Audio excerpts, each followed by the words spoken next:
Morning, folks. I'm going to make a video about how to fix a problem that I've had twice now, and this has fixed it both times. And that is when in delirium and only in delirium, the board misbehaves. It makes loud kind of grinding noises. It hesitates. When you try to accelerate, it bogs down. Really unpleasant, makes the board unwritable. And I've heard multiple people have been having this problem. And like I said, I had it twice. And someone on the forum said, tighten the 4 bolts on each side of your board, and that would get rid of it. And it did. So what we're looking at is these bolts right here. And I'm going to just describe the procedure because it's too easy. I don't need to video the whole thing. You remove these 2 bolts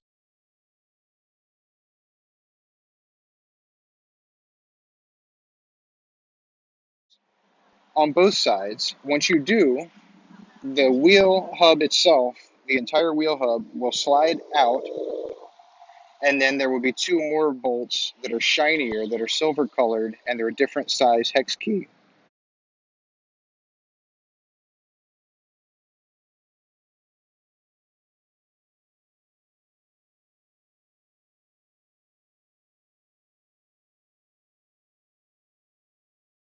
And you tighten those as well. Once you do that and put the board back together, if you tighten them down pretty decently, then the problem may go away. It did for me twice. And I'll give you one tip. When you're putting it back together, it can be kind of a pain in the butt to line everything up. If you can see here, let me see, yeah, there's 2 tiny little black screws there that hold on a plate. And if you remove those and take it off of one side, you don't need to do both, the board will go back together much easier. And I'm gonna, I'm hoping that this time it's gonna be the last time and that it's gonna be fixed for good. What I think the reason that it didn't work before permanently was I just undid the bolts and then put them back. I didn't do anything else to it. And when you do it, you're going to notice that it takes some effort to get the screws out. And the reason is the factory puts on what's called a thread locking compound. And that means that on the threads of the screws, they put on some material. This material is kind of yellowish, it's kind of thick, and it makes it so that under vibration and stress, the screws will tend not to back out or loosen up. And it's used on cars, it's used on a lot of things, and it's a really good thing to use on something like a Onewheel that gets a lot of vibration, and we don't want our screws loosening up and things falling apart. And so on most of the screws, if not all, on the board, there's a little bit of this compound. They may use different compounds for different screws depending on the location on the board. I'm not sure about that. But at least on these, there's some kind of a thick white compound. And when I took it apart the first time, all I did is I took it apart. I didn't even remove the shiny bolts. You have to remove the black bolts, but I didn't remove the shiny bolts. All I did was tighten them. And it worked for a few rides, and then it started acting up again.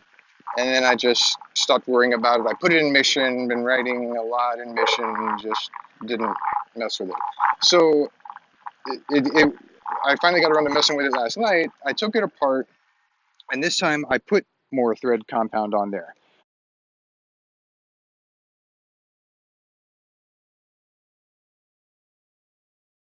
I put Loctite brand blue thread locking compound. They make 2 different colors, at least 2. The most common is blue, and the difference is that blue is meant for exactly this type of application. You put it on, and it's meant so that the screws are still removable with a little bit of effort, but they're held in place fairly strongly and makes it so that they are less likely to back out due to vibration. So use the blue. They also make a red. Now, red is meant for permanent application. And you'll find this on car engines. You'll find this on things where it's generally not meant to be removed. It can be removed, but you have to apply heat, I believe, is the only way really to practically get it out. I mean, it really mounts those screws in there. So hopefully the blue will be strong enough. So I hope that helps. I'm just cruising around at the local park, and I'm just going to video cruising around the park a little bit, since it's a lot more interesting than watching me just pull apart screws and put blue liquid on them.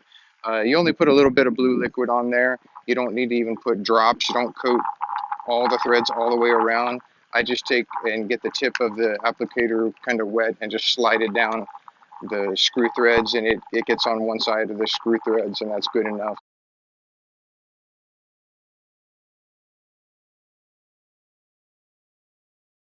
So I'll update right now. As you can hear or not hear, the Delirium is cruising along nice and smooth, no noises, and hopefully this will be the last time I have to do it. But I really hope that this helps people, and in turn that's going to help Future Motion. I really don't want a whole bunch of people sending their boards back to Future Motion and being without your board for a while. And every time you send your board back to Future Motion, it costs a lot of money to Future Motion. That's money that they're not making in profit, and doesn't go to development of new boards, and doesn't support the company. So anytime you can fix the board yourself, I think everybody would appreciate it if you can. This really only takes about 10 minutes. That Loctite brand blue thread locking compound is maybe $5-7 at your local auto parts store or Home Depot.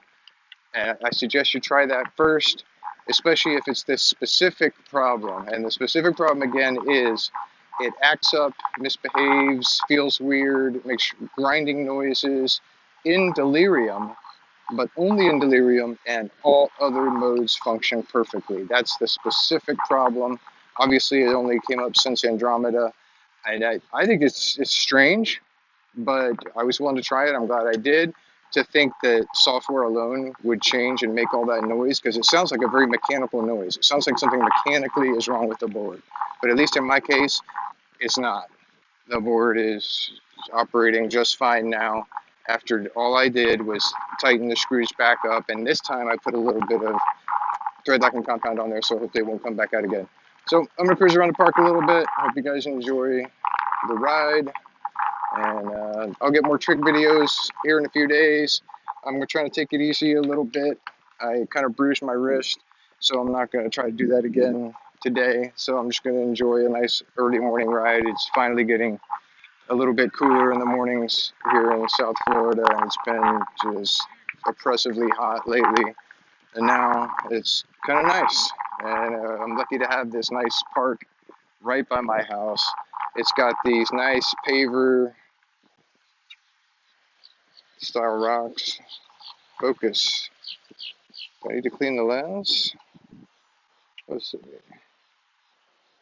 Maybe. Nah. Look at these nice pavers. And look at all these curves. It's like a racetrack. This was the very first place that I started riding my Onewheel. And that's when I was hooked.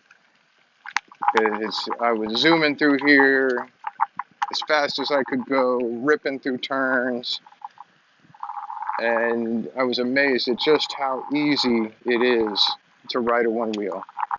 Just how instantly rewarding it is. That feeling of going fast, responsiveness to turns, smoothness on the pavement. I mean, if you've been riding a Onewheel, you know what I'm talking about. If you're thinking about purchasing one, that's what you're going to come to expect. And hopefully the wind noise isn't going to be too distracting here. I'm just going to cruise around a little bit and just pontificate on Onewheel related crap. And of course, when you go to the park, you get scenery, wonderful scenery. And one thing that I'll go through a couple things. I think for new riders, there's not going to be anything impressive here for people wanting to see tricks or anything high speed or anything crazy. And hopefully the sound will come out okay. Probably one thing, the first thing that I wish somebody would have told me when I first got my Onewheel is don't push for top speed. That is when I fell, and I ran it out for the most part, slid a little bit, but somehow my toe got really badly bruised and possibly dislocated, maybe even broke something in it. I was out, couldn't ride for a couple weeks. When I just got my board, I was all excited and happy, and you couldn't ride for a couple of weeks just because I was trying to push for top speed on the leaderboard.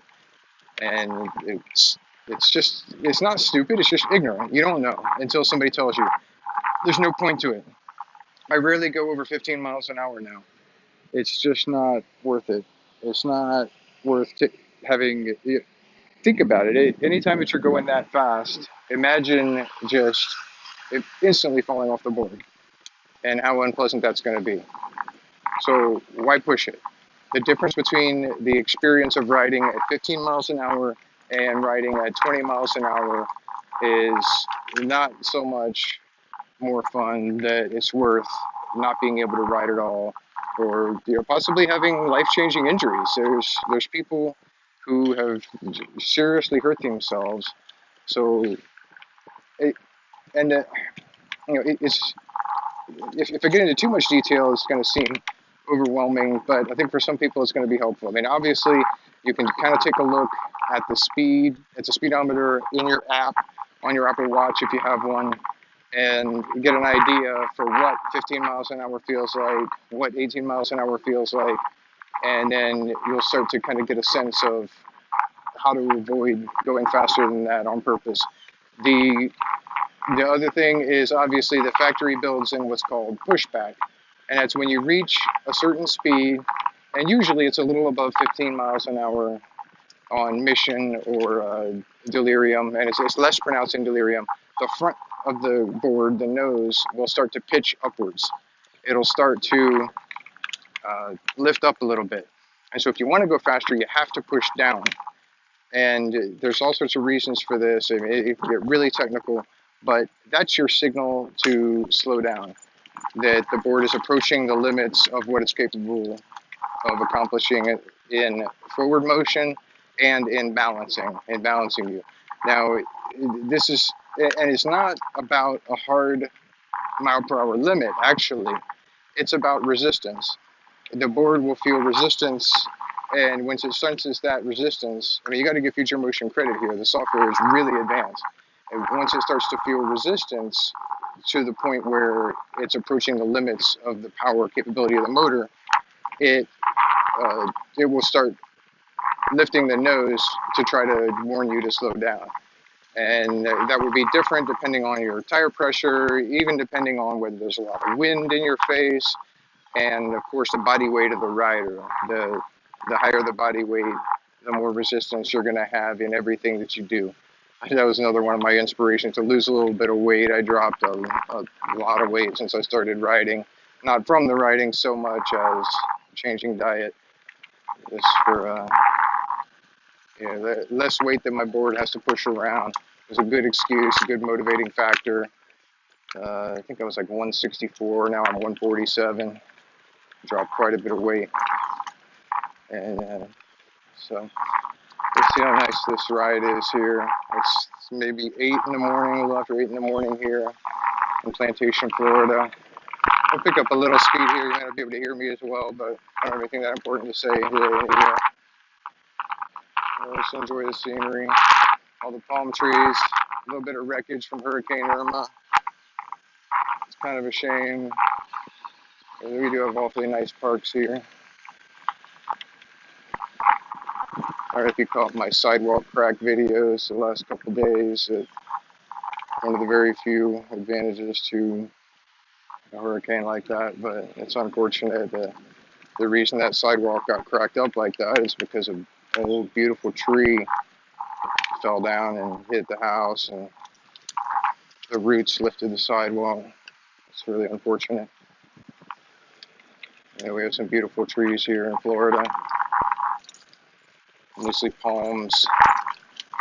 Some of these things, I don't know what these are.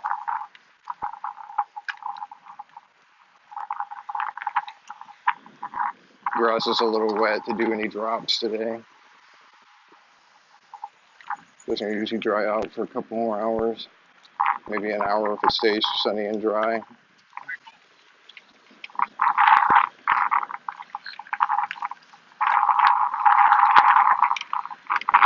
Let's see how well this fisheye lens works. This isn't a particularly long selfie stick. And it's kind of heavy, and I can only hold it with one hand because of my injured wrist.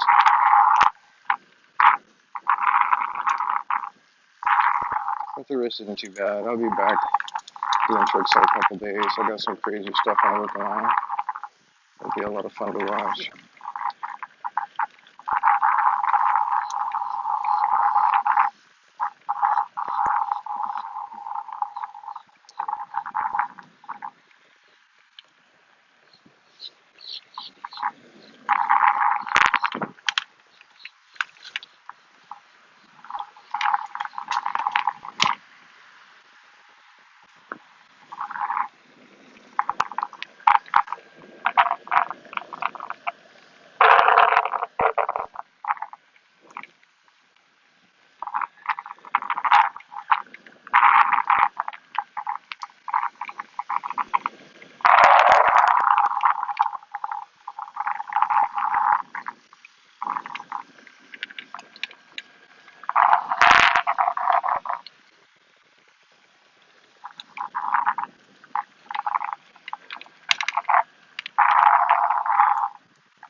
You might be able to hear that. It's just a normal, gentle groan of the motor.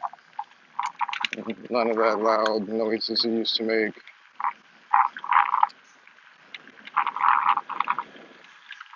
It's riding great.